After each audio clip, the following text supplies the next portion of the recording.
Pas toujours facile à comprendre. À peine Noël passé et déjà sur les vitrines des commerçants fleurissent de nombreuses affiches proposant des rabais pouvant aller jusqu'à 60%. Et ce ne sont pas encore les soldes d'hiver qui démarrent légalement le 9 janvier. Nous vivons dans une société où le mot solde, sous divers noms, apparaît tout au long de l'année, sous différents vocables. Promotion, solde, rabais. Donc cette notion de solde se délite, le sens véritable du mot se délite au fil du temps. Moi je pense que les soldes c'est un peu toute l'année maintenant avec Internet, donc tous les sites qui nous entourent. Après les soldes, est-ce que ça veut dire grand-chose aujourd'hui ?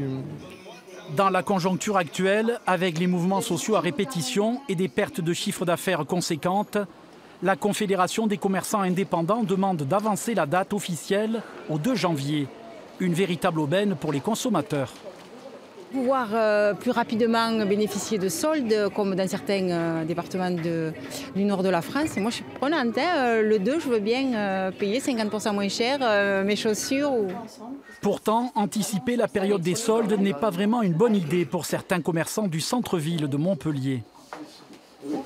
Bon, je ne vois pas l'intérêt d'avancer d'une semaine. Si les gens, effectivement, doivent préparer leurs soldes, doivent préparer leur magasin, 9 jours, c'est pas grand-chose, hein, après les fêtes. Ça ne changerait pas forcément grand-chose. Voilà, c'est pas à cause qu'on l'avance un peu plus tôt que les gens vont se ruer.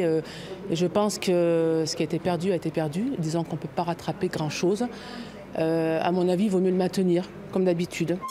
À quelques jours de la date réglementaire, une telle mesure d'exception paraît difficile aujourd'hui à mettre en place.